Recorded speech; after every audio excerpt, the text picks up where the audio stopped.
se articula con la meseta tibial, o se llama también los platillos tibiales de las rodillas, los platillos tibiales. Ahí se articula, entonces va a procederse a hacer movimientos de flexión y extensión. La rodilla principalmente es flexión y extensión. Flexión y extensión. Flexión y extensión. Entonces, estos cóndilos se van a articular. Ahora, esta escotadura intercondiliar es donde se van a insertar ligamentos fundamentales de la rodilla. ¿Qué ligamentos son? Los llamados ligamentos cruzados de la rodilla. Los ligamentos cruzados.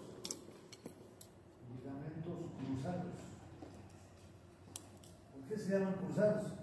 Porque se cruzan. Porque se cruzan, pues, nada más, así se cruzan. ¿Ya? Entonces, esos ligamentos cruzados son los ligamentos que están dentro de la articulación de la rodilla. ¿Ya? Y van a insertarse justamente en esta escotadura intercondiliar, ahí se insertan.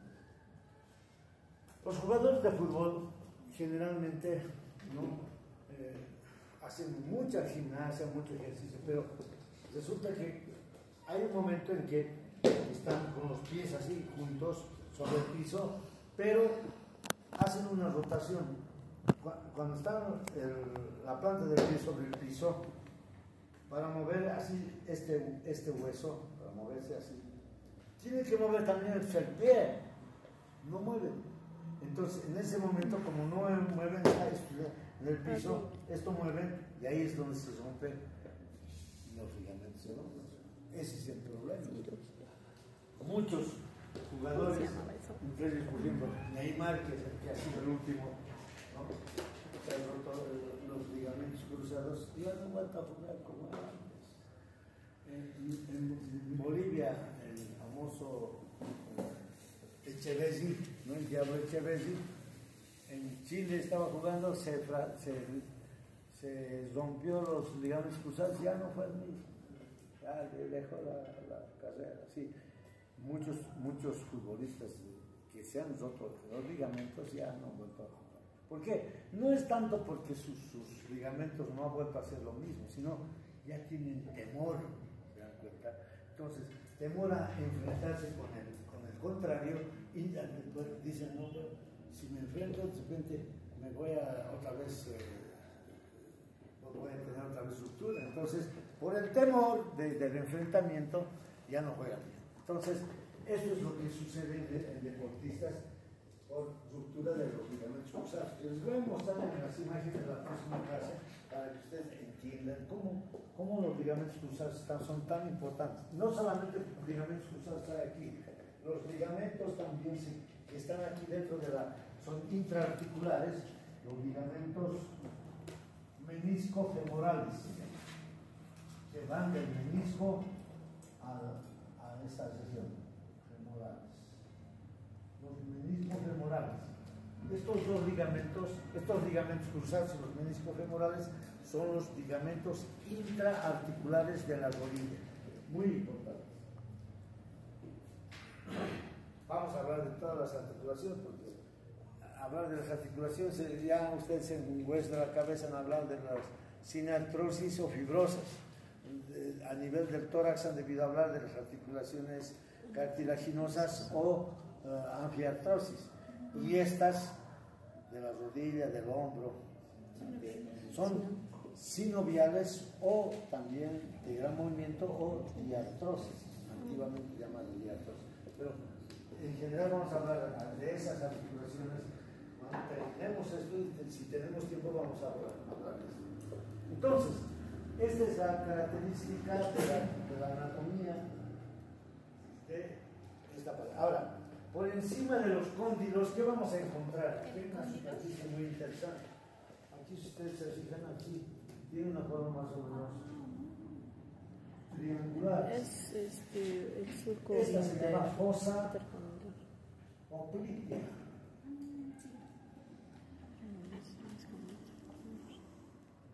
Esta es la fosa obliqua, o sea, está en la parte posterior. Ustedes pálpense esta parte, se llama rodilla. Esta rodilla. esta parte de aquí atrás, aquí en el fondo, ya no se llama rodilla, se llama región poplitea. ¿Y qué quiere decir poplitea? Quiere decir corva. Entonces, la región poplitea es esta de aquí atrás, aquí no es en la parte posterior de la rodilla, no. Esta se llama región poplitea. Entonces, el hueco popliteo, por eso decimos, es ahí donde podemos palpar, por ejemplo, cuando estamos hablando de arterias, vamos a palpar la arteria poplitea. Entonces, esta es la característica de esta epífisis distal del fémur. Bien. Entonces, la epífisis distal del fémur solo se articula con la tibia, no se articula con el peroné o fíbula, no, solamente con una tibia, por si acaso, ¿ya? Eso es importante. Bien. Entonces, una vez que hemos visto la epífisis distal, vamos a ver la diáfisis. Aquí está. La diáfisis así es. Este es el colgante mayor.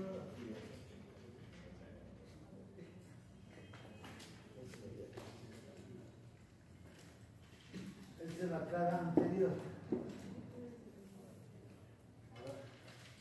Esta es la cara posterior de la diáfisis. Vamos a ver. Sí. Cara posterior.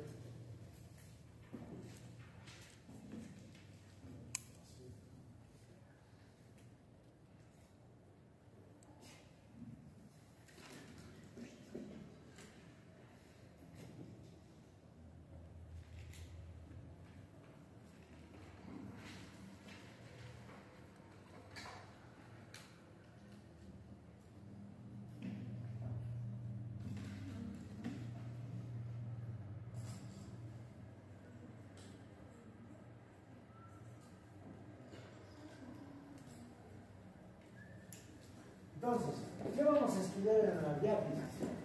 Si nosotros hacemos un corte aquí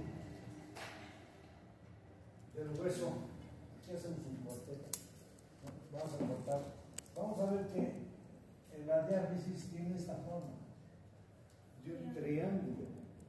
Si nosotros cortamos aquí, vamos a ver, tiene esta cara es la cara anterior. Esta cara posterior se divide en una cara postero externa y postero interna. Esta es la postero interna y esta es la postero externa. ¿Entienden? Así está. Entonces, la diáfisis va a tener una forma triangular. Por lo tanto, va a haber una cara anterior, una cara postero externa, una postero interna. En la cara anterior, ¿qué se va a insertar? Aquí en la cara anterior solamente se inserta un músculo, el subcrural, que es una parte del músculo del cuádriceps femoral. ¿Por qué se llama cuádriceps? Porque se va a formar 4 cabezas. Ceps. Ustedes. Ceps. ¿Qué quiere decir? Cabeza. Ustedes han visto aquí en el brazo el bíceps. El que está aquí atrás es el tríceps. El que está aquí es el cuádriceps. No hay más, ¿ya? No hay 5. Bíceps quiere decir 2 cabezas. Tríceps, 3 cabezas. Y este es el cuádriceps, 4 cabezas. Entonces, el cuádriceps se inserta aquí, pero una parte de las 4 cabezas. ¿Cuál? Aquí se va a insertar el subcrural, se llama. El músculo subcrural. Subcrural, o llamado también tercer vasto. Tercer vasto. Subcrural. Así es. ¿Vasto intermedio también se le dice, doctor? Vasto intermedio también. Tercer vasto. vasto interno. Ese es. Nada más. En la cara posterior, que estamos viendo ya, vamos a encontrar, ya hemos dicho, esta fosa, la fosa poplítea. La fosa poplítea está aquí, esta es la fosa poplítea, ¿ya? Que está separada o está, digamos, delimitada por dos crestas, una cresta externa y una interna. Estas se unen para formar el triángulo de la fosa poplítea y se continúa mediante un borde, que es el borde posterior, que es irregular, anfractuoso, que no es una línea exacta, sino está así, irregular. Se conoce con eso, por eso se llama este es el borde anfractuoso o borde irregular del fémur, ¿no? O llamada línea áspera también se conoce. ¿Sí? Esta es la línea áspera.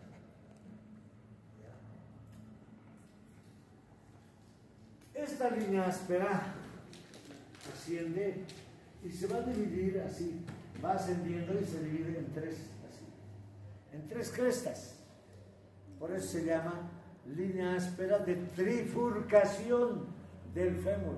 Trifurcación, se trifurca, se divide en tres crestas. Aquí, ¿cuáles son? ¿Para qué sirven estas crestas? Aquí arriba, aquí arriba está. 1, 2 y 3. Esta cresta externa sirve para mí. Esta se llama cresta glútea, porque se va a insertar el músculo glúteo mayor. La cresta media es donde se va a insertar otro músculo. Se llama cresta pectínea. ¿Qué hemos dicho? ¿Se acuerdan cuando hemos empezado a hablar del hueso, de este hueso del coxal? Es la eminencia pectínea. Entonces este músculo se dirige hacia atrás y va a ir a insertarse en la cresta pectínea, de la eminencia pectínea. Y esta otra cresta es donde se inserta un músculo que se extiende en toda esta cara, que se conoce con el nombre de vasto interno.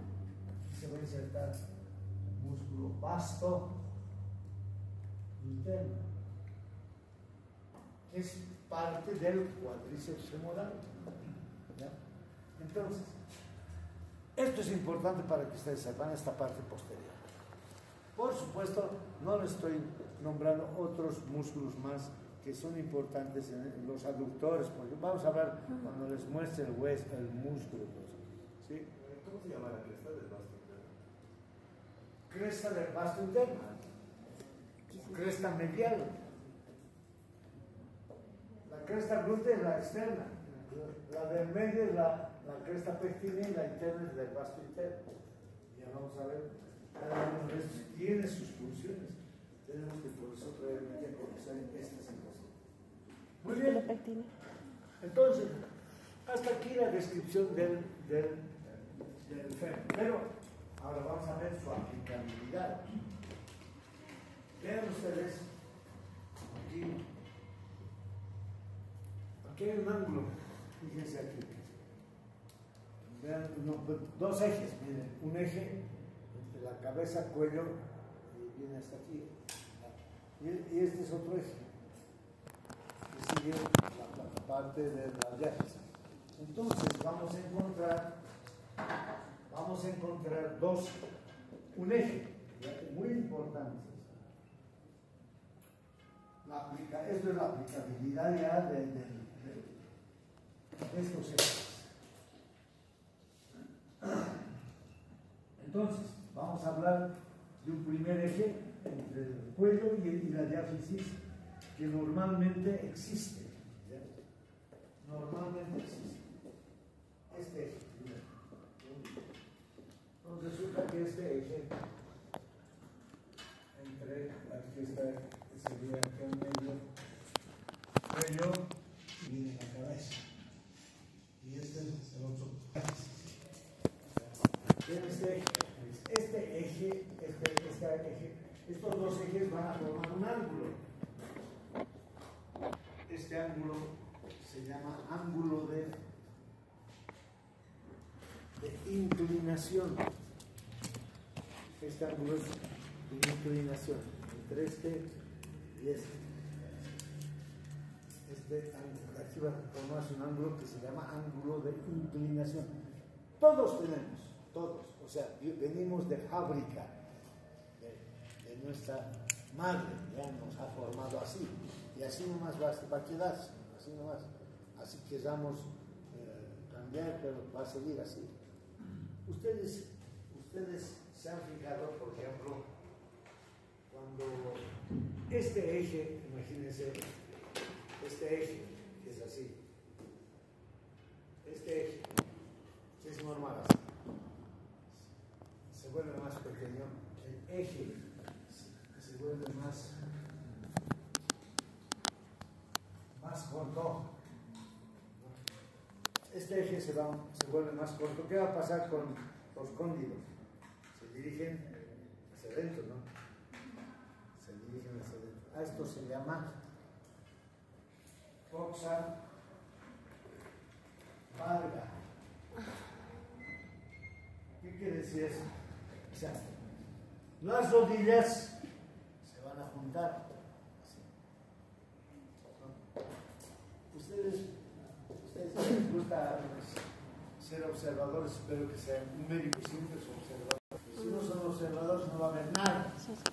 Pónganse en el pasillo ahí sentados, a ver, vean pasar, caminar a todos sus compañeros, ¿no? Hay algunos que tienen esa posición, ya esa es boxa valga. Pero si este ángulo es mayor, o sea, es mayor aquí, va a venir, es mayor, el ángulo viene aquí, se llama boxa valga. Entonces va a ser separar las rodillas, sí, separar las rodillas. ¿Por qué? Esto se ha separado, los cóndilos se han separado, el ángulo es mayor, entonces a eso se llama boxa valga. Eso es normal, ¿ya? Eso no va a alterar la funcionalidad ni de la articulación del coxo femoral ni la articulación de las rodillas, no va a alterar. Jugadores de fútbol que han tenido este tipo de problemas, una boxa valga así, han sido buenos jugadores, buena estabilidad, mejor estabilidad, en fin. Otros que están así, o sea, coxa valga, ¿no? También han desarrollado su actividad sin problema, o sea, no afecta en el funcionamiento articular de las rodillas estas variables. Pero esto no se va a corregir. No van a decir, ¿saben qué? Quiero que me corten este un poquito porque está muy separado, estoy así. No, eso se mantiene. Es parte del congénito, ¿no? Ya, no va a afectar, no es patológico, es una variante. Este es la cox, ¿cómo se dice? Este es el ángulo de inclinación. Ángulo de inclinación. Pregunta de examen. Para los que anoten, es el ángulo de inclinación. Ahora, hay otro ángulo. Ustedes vean desde aquí hay un ángulo. Ven, aquí hay un eje que está entre la cabeza, el cuello, tocante al mayor. ¿Ya? Y aquí hay otro eje, los cóndilos. ¿Ven o no? Un eje. ¿Ya? Entonces, aquí tenemos un ángulo. Si nosotros hacemos el dibujito, aquí vamos a hacer un dibujo de este ángulo, que también es normal, ¿no? Tener, otros no pueden tener, pero es normal. Si dibujamos aquí la cabeza del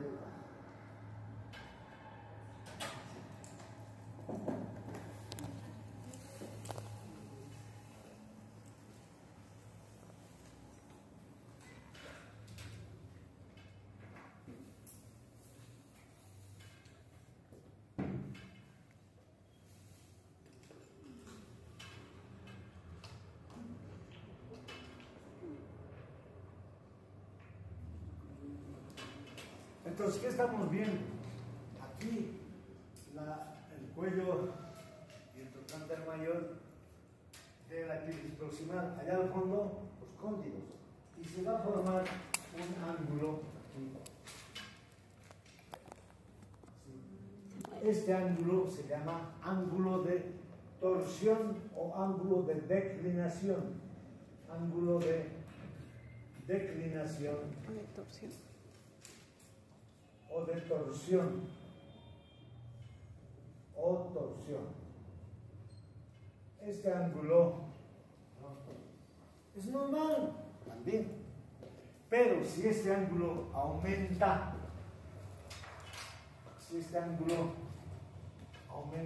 viene hasta aquí vienen los cóndilos, esto aumenta, entonces, si aumenta, ¿qué va a pasar? ¿Qué va a pasar si aumenta? Resulta que la rodilla se va a dirigir así. ¿Entienden? O sea, si aumenta, esto va a dirigir la rodilla así, hacia adentro. Y entonces, ¿cómo van a ser los pies? Así, o sea, hacia adentro. A esto se llama genuvalgo. Genuvalgo. Pero si este ángulo es menor, va a ser menor, aquí va a llegar el ángulo es menor, ángulo menor. Entonces, este ángulo, ¿qué va a pasar con la rodilla? Se va a dirigir hacia atrás, hacia afuera. ¿Cómo va a ser la planta de los pies? Así, hacia afuera. Ahora ustedes fíjense, agarren su calzado, vean el taco de su calzado. ¿Cuál lado está más desgastado? ¿El de afuera o de adentro? El de afuera. Entonces ya se darán cuenta cuál es la posición que tiene. A esto se llama genuvalgo y genovaro. Las rodillas están, o sea, se está rotando. Y eso es normal. ¿Por qué gasto yo más la parte externa de los tacos de mis zapatos? Es porque tienen esta posición. ¿Por qué gasto más de dentro? Porque mi posición es esta, para caminar. Entonces, estas son las posiciones de genuvalgo, genumaro, que son también muy importantes. Había un personaje histórico en el cine, Charles Chaplin, ¿han visto? Sí. Tenía genumaro.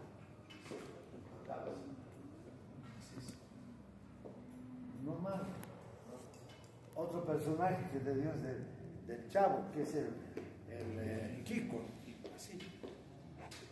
No es así. Entonces, esas son posiciones ya congénitas con las que ya venimos nosotros. O sea, eso no se va a poder cambiar. Se mantiene eso de por vida. Entonces, estos dos ángulos no se olviden que el de inclinación y el de declinación, que son muy importantes. ¿De acuerdo? Esto es en cuanto al fémur. Hasta aquí llegamos y vamos a definir su posición. Ahora solamente vamos a hacer una introducción de lo que vamos a llevar a la próxima clase. ¿Ya?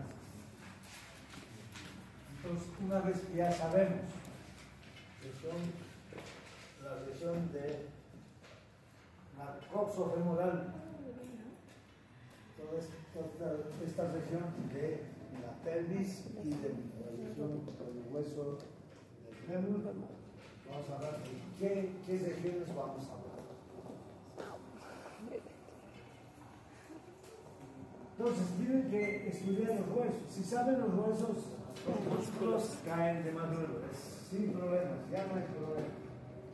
Ya hemos hablado de muchos huesos, de muchos músculos que se insertan en este hueso que mañana voy a presentar. Esto no entra mañana en el examen. Pero ya captado. Entonces, una vez que ya conocemos los dos huesos, vamos a hablar de regiones de esta región. Hemos dicho, la primera región que vamos a hablar es la región glútea. protuberante, ¿no? glútea o región de la nalga, así se llama. Estos son los nombres de esta región, la región glútea o región de la nalga.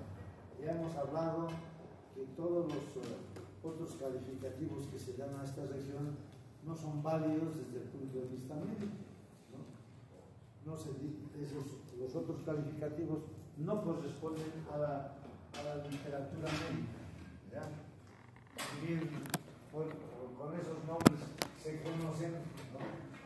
Nosotros no podemos anotar en nuestra historia clínica los nombres así vulgares que se conocen, ¿no? ¿Qué nombres conoces? Poto. ¿Qué más? Psiqui. Psiqui. ¿Qué más? ¿No conoces más? Culo. ¿Qué más? Trasero. No hay. Una vez yo pregunté a ver, háblame de la región glútea. ¿Cuál es la región glútea? Es el trasero, doctor. No, ya no es trasero, pues. O sea, son nombres vulgares que nosotros no tenemos nada que hacer con eso. ¿Ya? Podemos escuchar, el paciente mismo va a venir. Tengo aquí una herida, doctor, aquí en el trasero. Ya pasó. Pero no vas a poner herida contusa, sangrante en el trasero. No es así. Nosotros decimos en la región glútea, región de la nalga. ¿Ya? Así es. Entonces, la región de la nalga, en la región de la nalga vamos a estudiar igual. Piel, tejido celular subcutáneo, aponeurosis, esos son los planos músculos. Y por supuesto los huesos que ya hemos hablado. Entonces,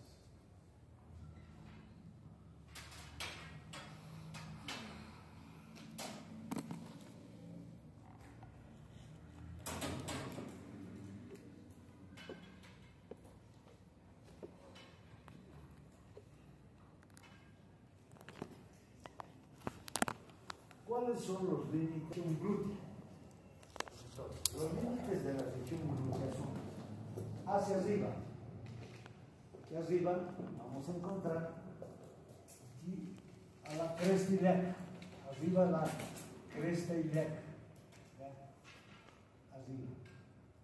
Hacia abajo, el pliegue glúteo. Pliegue glúteo. Hacia adentro, este es el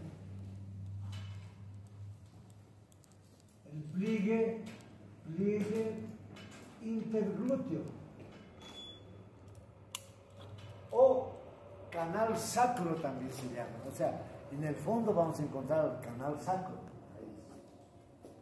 Hacia afuera se traza una línea desde la espina ilíaca superior hasta el trocánter mayor. Espina ilíaca anterosuperior hasta el trocánter mayor, hasta la cara externa del trocánter mayor. Entonces, estos son los límites de la región glútea. ¿Qué forma tiene? Tiene forma convexa, pero varía de acuerdo a la contextura física, ¿no? Varía. Un longilíneo no es igual que un brevilíneo. Un hombre, o sea, la región glútea de un varón no va a ser igual que de una mujer.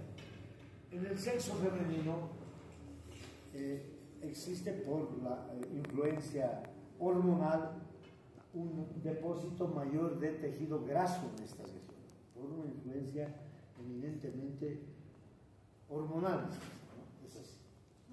Y por la raza, por ejemplo, hay mayor acúmulo de tejido celular subcutáneo en esta región, en la raza negra, que en la raza blanca. Se han hecho estudios en la raza negra, donde en la región glútea, en muchas mujeres, existe exceso en relación a lo que tiene, de tejido graso en relación a la raza blanca, ¿no? Y es muy exuberante. A ese acúmulo de tejido graso en la región glútea se llama esteatopigia.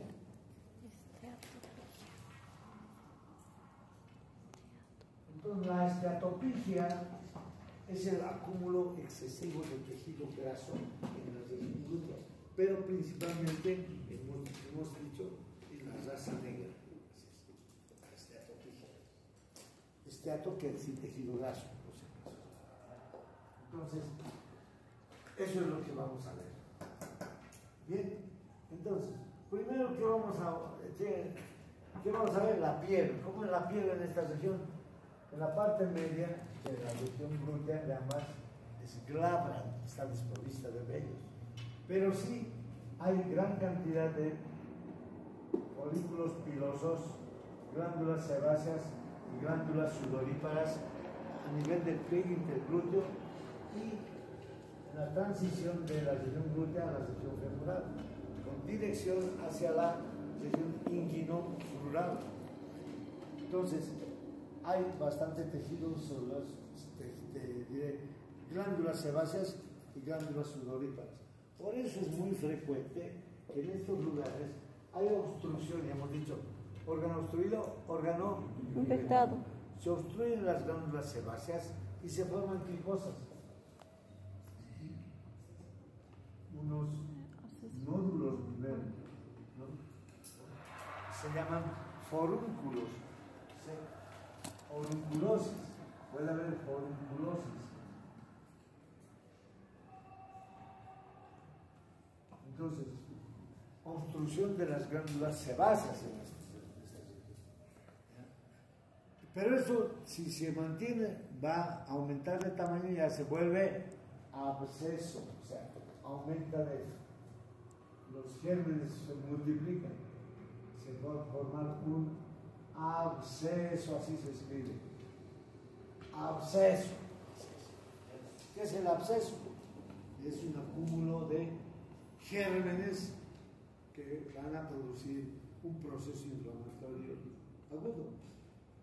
Y eso no lo soporta el paciente, pues por lo tanto va a llegar a consulta. Por favor, saben que no puedo caminar porque me duele mucho este lugar. Que vemos una forunculosis, un pequeño absceso, del tamaño de un limón o del tamaño de un poquito de una naranja pequeña. A veces así, llegan así.